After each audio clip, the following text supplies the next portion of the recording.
ये कहानी एक सच्ची घटना पे आधारित है।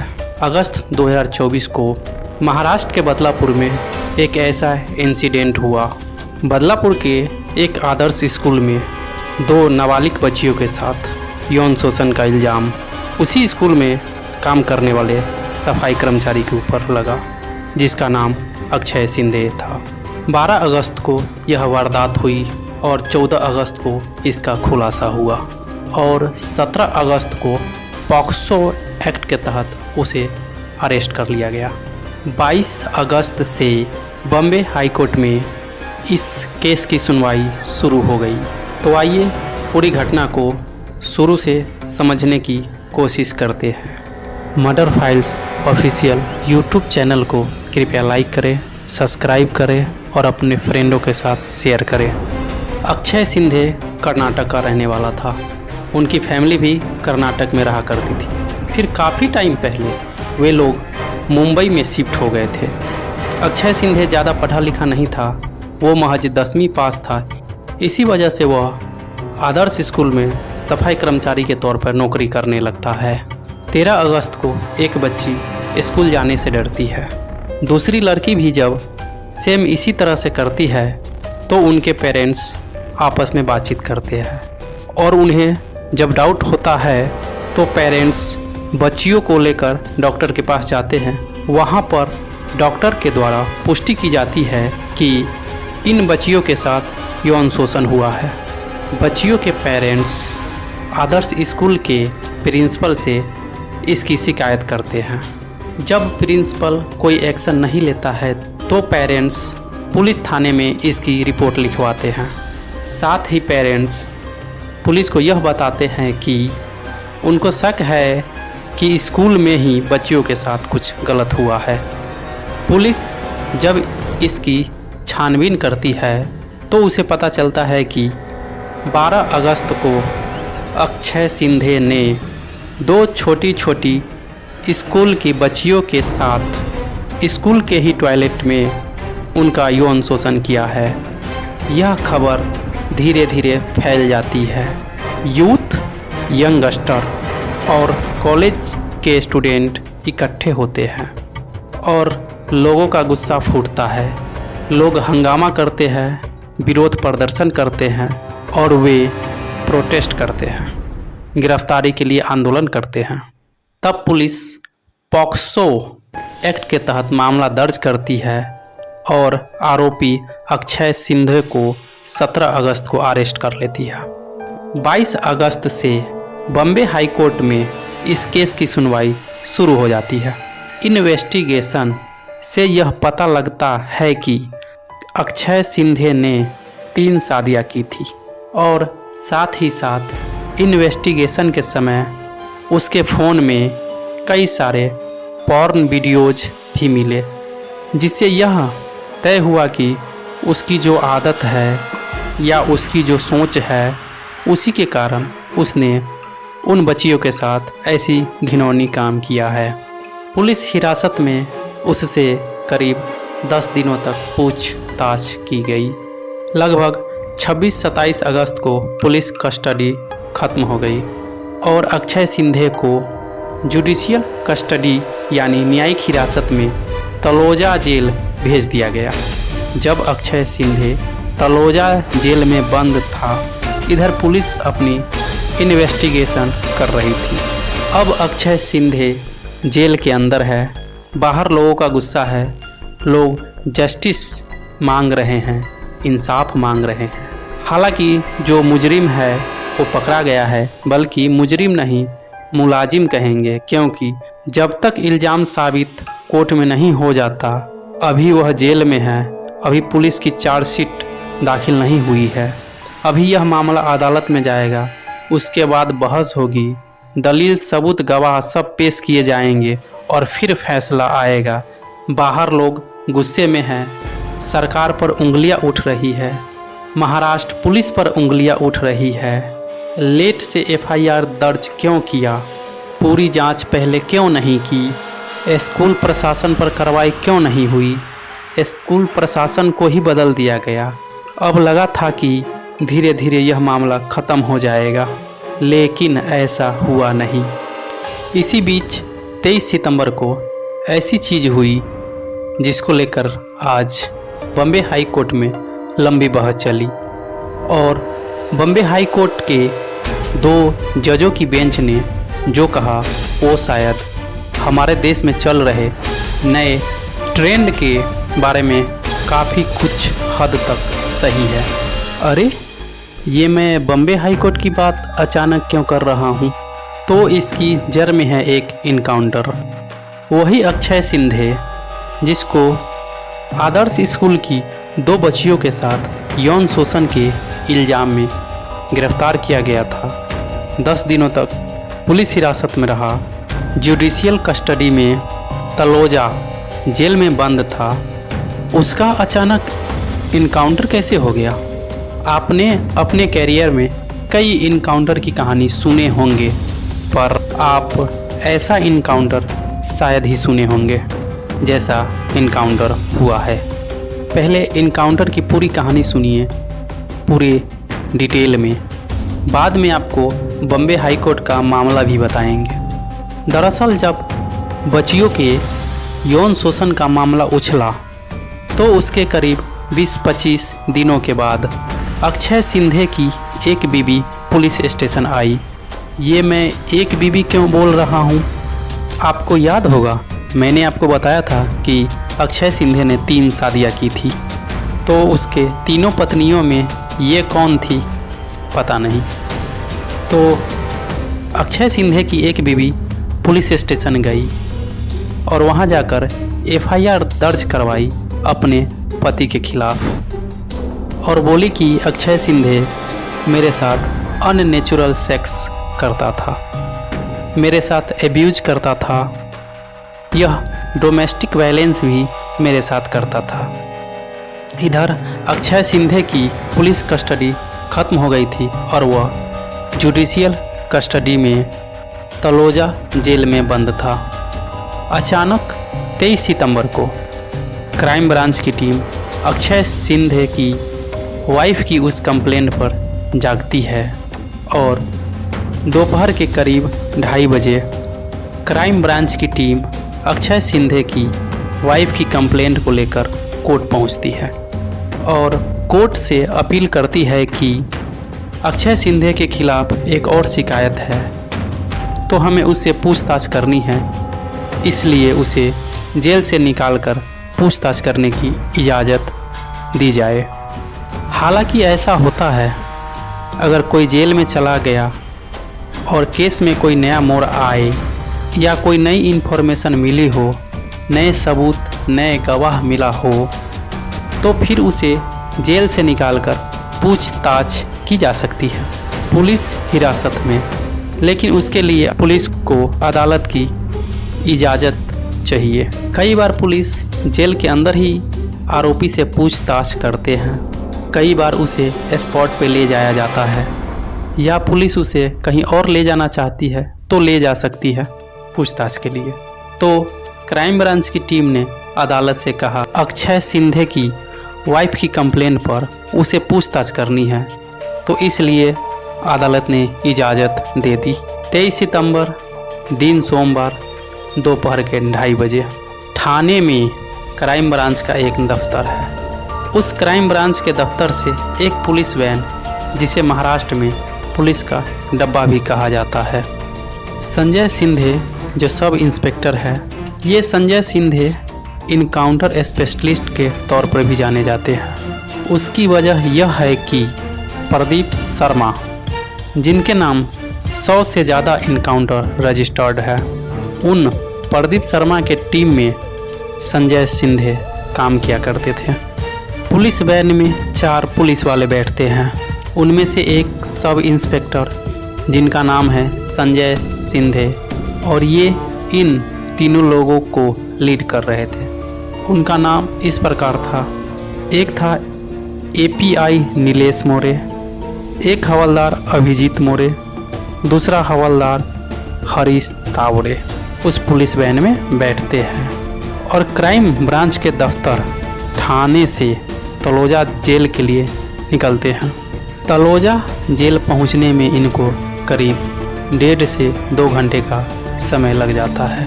वहाँ करीब शाम के 5:30 बजे पहुँचने के बाद अक्षय सिंधे को जेल से निकालकर उस पुलिस वैन में बिठा देते हैं।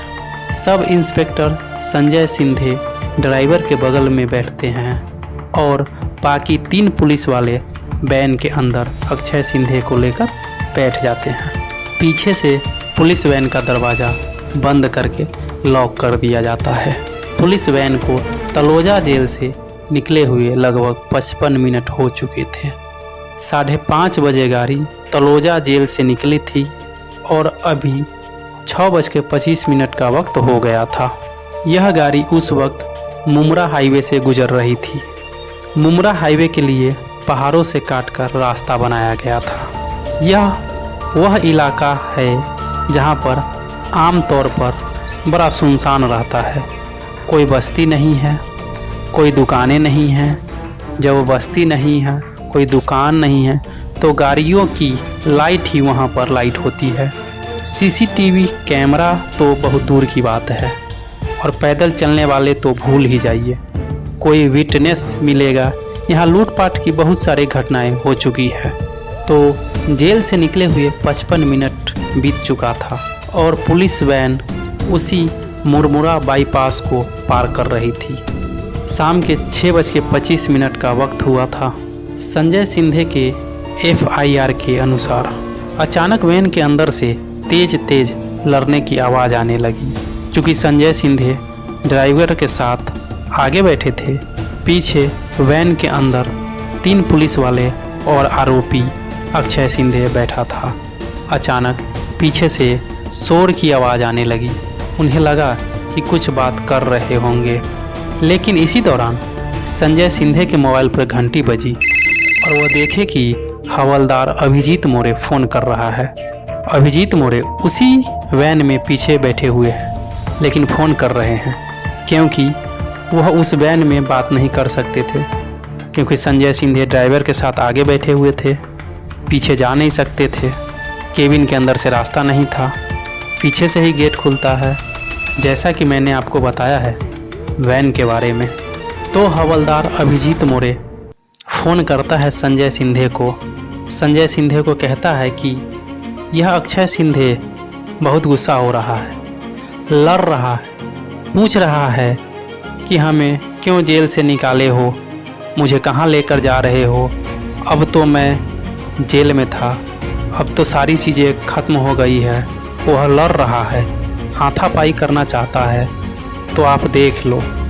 तो संजय सिंधे के कथनानुसार जैसे ही मोरे का फ़ोन आया, उन्होंने ड्राइवर को कहा गाड़ी रोको साइड में। गाड़ी साइड में रुकवाए और वे खुद पीछे का दरवाज़ा खोलकर उन 3 पुलिस वाले और अक्षय सिंधे के साथ पीछे बैठ गए। अब ड्राइवर पीछे के गेट को लॉक करके आगे अकेले चला गया। 4 पुलिस वाले वैन के अंदर और 1 आरोपी अक्षय सिंधे बैठा था। गाड़ी चलने लगी। उन्होंने बताया कि जैसे ही वह बैठे, आरोपी अक्षय सिंधे और भड़क गया। उसने कहा, हमें बताओ कहाँ ले जा रहे हो, क्या कर रहे हो, हमें क्यों ले जा रहे हो। उसके बराबर में मोरे बैठे थे। अचानक बात करते करते गुस्सा में उसने हवलदार अभिजीत मोरे के कमर पर हाथ मारी। कमर पर पैंट के नीचे उन्होंने अपनी सरकारी पिस्टल लगा रखी थी। अब वह पिस्टल छीनने की कोशिश करने लगा। मोरे साहब पिस्टल को छीनने से बचा रहे थे और अक्षय पिस्टल छीनने की कोशिश कर रहा था। इसी दौरान छीना झपटी में अचानक मोरे का पिस्टल लोड हो गया और लोड होने के बाद पिस्टल से गोली चल पड़ी और वो गोली हवलदार अभिजीत मोरे के बाएं पैर में जांघ के पास लगी। इसके बाद वह नीचे गिर गया। अब पिस्टल अक्षय के हाथों में था और वह लगातार 2 गोलियां और चलाता है। गनीमत यह रही कि हम में से किसी को गोली नहीं लगी और ऐसे में जब मुझे लगा कि वो मेरे साथियों को मार देगा, उसके सिर पर खून सवार हो गया है। वो बार बार यह कह रहा था कि मैं किसी को नहीं छोड़ूंगा, मैं बदला लूँगा। इस तरीके की जब वो शब्द यूज कर रहा था, तब मुझे ऐसा लगा कि मेरा एक साथी नीचे घायल पड़ा हुआ है। बाकी 2 साथी, उस पर कोई हमला हो सकता है, मुझ पर भी हमला हो सकता है, और इसीलिए मैंने अपने पिस्टल से उस पर गोली चला दी।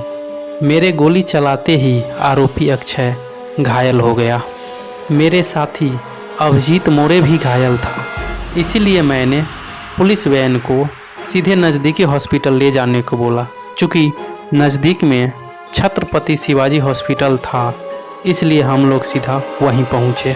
वहाँ जाने के बाद हमने उसे एडमिट कराया। अभिजीत मोरे के पैर में गोली लगी थी, इसलिए उसे भी एडमिट कराया। मेरे 2 अन्य साथी भी एडमिट हुए, क्योंकि उनका भी बीपी बढ़ गया था, उनको टेंशन हो गया था, उनका तबीयत ठीक नहीं था, तो हमने सबको एडमिट कराया। हालांकि कुछ देर बाद उन्हें छुट्टी दे दी गई। कुछ देर बाद मुझे पता लगा कि आरोपी अक्षय सिंधे की मौत गोली लगने की वजह से हो गई है।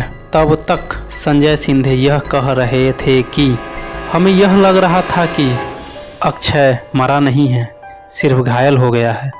हम फौरन उसे अस्पताल ले गए ताकि वह ठीक हो जाए। तो इस तरह से अक्षय सिंधे इनकाउंटर में मारा गया। यह सारा बयान इनकाउंटर स्पेशलिस्ट संजय सिंधे के द्वारा लिखाई गई FIR की पूरी कहानी है, जो हमने आपको बताई। इनकाउंटर में अक्षय सिंधे की मौत हो गई। अब आइए इसकी बाहर की कहानी को समझने का प्रयास करते हैं। आम तौर पर किसी कैदी को निकालकर हिरासत में लिया जाता है, उससे पूछताछ की जाती है, तो पहले अदालत से परमिशन लेनी पड़ती है। इसके प्रायः 2 कंडीशन होते हैं। पहला कि पुलिस उससे जेल में ही पूछताछ कर सकती है, नहीं तो बाहर निकालकर पूछताछ कर सकती है। लेकिन जब बाहर निकालते हैं तो फिर यह प्रोसीजर है कि पहले उसका मेडिकल टेस्ट होता है। मेडिकल टेस्ट कराने के बाद कोर्ट को रिपोर्ट देना होता है। यह सारे काम आमतौर पर शाम के 6 बजे से पहले कर लिया जाता है। यहाँ तो पुलिस आरोपी अक्षय सिंधे को लेने के लिए तलोजा जेल 5:30 बजे के बाद पहुँचती है। अब 5:30 बजे के बाद कौन सी अदालत बैठती है? कई बड़े मामले में सुप्रीम कोर्ट रात को बैठ जाती है, पर यह एक अलग बात है। ऐसे मामले में तो कभी नहीं बैठेगी। एक तो अदालत नहीं बैठेगी, दूसरा मेडिकल भी करवाना था। पता नहीं पुलिस इतनी जल्दी में क्यों थी कि इतने शाम को पुलिस आरोपी अक्षय सिंधे को लेने के लिए तलोजा जेल पहुंचती है। पुलिस आराम से सुबह आ सकती थी। महाराष्ट्र पुलिस से जब इसके बारे में पूछा गया तो पहली चीज़, महाराष्ट्र पुलिस के पास इसका कोई जवाब नहीं था, और दूसरी, बड़े सारे इत्तेफाक होते हैं। इत्तेफाक ये कि जब झगड़ा हुआ, अक्षय सिंधे ने जब गुस्सा किया, उसने जब मोरे के कमर से पिस्टल निकाली, उसके बाद पलटकर उसे गोली मारी, यह सब कुछ उस वक्त हो रहा था जब पुलिस वैन उस मुमरा बाईपास के उस एरिया से गुजर रही थी जहां सबसे ज़्यादा सुना था, जहां दूर दूर तक कोई इंसान नहीं था, जहां कोई CCTV कैमरा नहीं लगे हुए थे, कोई चश्मदीद गवाह नहीं था, आगे पीछे कोई गाड़ियां नहीं थी। यह सब एक इत्तेफाक था। दूसरा, अमूमन पुलिस वाले ठीक ठाक हट्टे कट्टे होते हैं। इन पुलिस वैन के अंदर 4 पुलिस वाले बैठे थे और एक आरोपी अक्षय सिंधे बैठा था। अक्षय सिंधे के बारे में हाई कोर्ट कमेंट करते हैं कि अक्षय सिंधे, जिसकी उम्र 24 साल था, पतला दुबला सा लड़का था। अब 4 पुलिस वाले और एक अकेला लड़का, 4 पुलिस वाले मिलकर एक लड़के पर काबू नहीं पा रहे थे वैन के अंदर। चलिए कोई बात नहीं। जब पुलिस कहीं पर बाहर निकलती है तो आमतौर पर सेफ्टी के लिए सरकारी पिस्टल होती है, जो कि लॉक अवस्था में होती है, अनलॉक नहीं होती है, क्योंकि उसे खतरा होता है कहीं भी फायर हो जाए, इसीलिए लॉक होती है। अब यहाँ सवाल यह है कि FIR में लिखा हुआ है कि छीना झपटी में अचानक पिस्टल लोड हो गई और गोली फायर हो गई। अब कैसे हो गई ये तो वही बता पाएंगे सिंधे साहब। दूसरा, अगर पिस्टल अनलॉक था तो उसे लॉक क्यों नहीं किया गया? यदि पिस्टल लॉक थी तो अनलॉक करने में ताकत लगती है, वो अपने आप कैसे अनलॉक हो गया? ये सारे वो सवाल जो हम आपको बता रहे हैं, ये सभी पुलिस से पूछे गए हैं और पुलिस के पास इनका कोई जवाब नहीं है। जब कभी इनकाउंटर की नौबत आती है तो पहले पैर में गोली मारी जाती है। अगर सामने वाले के हाथ में हथियार हो तो उसके हाथ पे भी गोली मार सकते हैं ताकि हथियार गिर जाए, लेकिन यहाँ बिल्कुल करीब से एक ही गोली मारी गई जो सीधे सर में लगी। और सबसे कमाल की बात यह है कि जब से छीना झपटी शुरू हुई उस वक्त से लेकर गोली चलने के वक्त तक, चाहे मोरे घायल हुआ हो या फिर अक्षय के सर में गोली लगी हो, पर पुलिस वैन कभी नहीं रुकी। वैन भागती रही सड़क पर, और रुकी भी तो सीधे जाकर छत्रपति शिवाजी अस्पताल में। ये कमाल की बात है। यहाँ पर ये नियम है, अगर शूट आउट हो या गोली चली हो तो सबसे पहले आप वहीं पे वैन रोकेंगे, लोगों से मदद लेंगे या फिर फोर्स से मदद लेंगे। जो लोकल पुलिस है वहाँ पे आप उनको इन्फॉर्म करेंगे और उसके बाद आप आगे जाएंगे। लेकिन यहाँ सब कुछ होता रहा, पर एक बार भी गाड़ी नहीं रुकी और ये गाड़ी सीधे अस्पताल में जाकर ही रुकी। अब आरोपी अक्षय सिंधे के पिता बॉम्बे हाई कोर्ट पहुंच गए। बॉम्बे हाई कोर्ट में लंबी बहस हुई। हाई कोर्ट ने सारे सबूत और एफआईआर की कॉपी देखी। उसके बाद उनका कहना है कि यह कम से कम इनकाउंटर तो नहीं है। इसका मतलब कोर्ट डायरेक्ट नहीं बोल पाए कि यह इनकाउंटर नहीं है, तो इसका मतलब यह है कि यह सरकारी कत्ल है। अदालत ने सीधे सीधे सवाल पूछे कि अगर 3 गोली चली तो बाकी के 2 कहाँ गए? आपने उन खोखों का क्या किया? कहीं से बरामद नहीं किया, जबकि वो क्राइम सीन और प्रूफ के तौर पर होना चाहिए। आपने गोली पैर या हाथ पर क्यों नहीं मारी? सीधे सर पर क्यों मारी? 4 पुलिस वाले थे, फिर भी आप चारों मिलकर उसे काबू क्यों नहीं कर पाए? और सबसे बड़ा मोटिव यह है कि एक बड़ा केस आदर्श स्कूल के 2 बच्चियों के साथ यौन शोषण का है। यह बड़ा मामला है। जब उस मामले के बाद सारी पूछताछ आपने कर ली, आरोपी अक्षय को जेल भेज दिया और अचानक उसकी 3 बीवियों में से एक बीवी सामने आकर उस पर एक एलिगेशन लगा दी और आप आनन फानन में कहते हैं कि अच्छा इस पर भी इन्वेस्टिगेशन करेंगे, और आप उसके बाद कहते हो कि इसको जेल से बाहर निकालना है। ये जो टाइमिंग और जेल से बाहर निकालने का मोटिव और बीवी का यह कंप्लेन, यह बड़ा शक पैदा करता है। आरोपी अक्षय सिंधे को जेल से बाहर निकालने के लिए कोई न कोई एक वजह चाहिए थी, तो वह वजह कहीं बीवी के कंप्लेन तो नहीं, क्योंकि बाहर लाएंगे तभी उनका इनकाउंटर होगा। इन सारे सवालों के साथ हाई कोर्ट ने महाराष्ट्र पुलिस को लताड़ा है और 7 दिनों के अंदर बहुत सारे सवाल दिए और कहा कि यह सब लेकर आप आएंगे। हो सकता है 7 दिनों के बाद कोई फैसला भी सुना दे। इस केस में मुंबई पुलिस लगभग फंसती हुई दिखाई दे रही है। हालांकि एक दूसरा पहलू यह है कि अब हमारे देश में इस तरह के इनकाउंटर का एक ट्रेंड बनता जा रहा है। उसकी वजह यह है कि अब लोगों को अदालतों पर भी भरोसा नहीं रहा। शायद इतना वक्त लेते हैं इस कारण, इसलिए लोगों को अब हाथों हाथ इंसाफ चाहिए, सड़क पर इंसाफ चाहिए, बेशक पुलिस वाले के हाथ क्यों न हो। इसलिए अब इनकाउंटर को लेकर न सवाल किया जाता है और कहा जाता है कि यही सही है। दूसरी तरफ जिस मुंबई हाई कोर्ट ने आज यह सारे सबूत और सवाल को लेकर जो सवाल खड़े किए हैं, उस हाई कोर्ट को पुलिस के ऊपर भी सवाल खड़े करने के साथ साथ अपने अदालतों को यह मैसेज देना चाहिए कि अगर इंसाफ में इतनी देरी होगी तो यह जो ट्रेंड बनता जा रहा है, फटाफट ऑन द स्पॉट इंसाफ का चलन बढ़ेगा। तो इसके लिए अदालत ने बेशक महाराष्ट्र पुलिस की खिंचाई की, लेकिन जुडिशियल सिस्टम और अदालत को भी खुद अपने अंदर गिरेबान में झांकना होगा कि ऐसे केस में अगर उतना ही लंबा वक्त लगेगा तो फिर काहे का इंसाफ। तब ऐसी चीजें होगी और लोग इस पर खुश होंगे। यही वजह है कि 12 अगस्त का मामला अभी भी बदलापुर में लोग इसके खिलाफ आंदोलन कर रहे हैं। लेकिन बदलापुर जैसे इंसिडेंट का बदला इस तरह से लिया जाए, क्या यह सही है, क्या यह गलत है? फैसला आप लोगों का है। कृपया कमेंट में जरूर बताएं।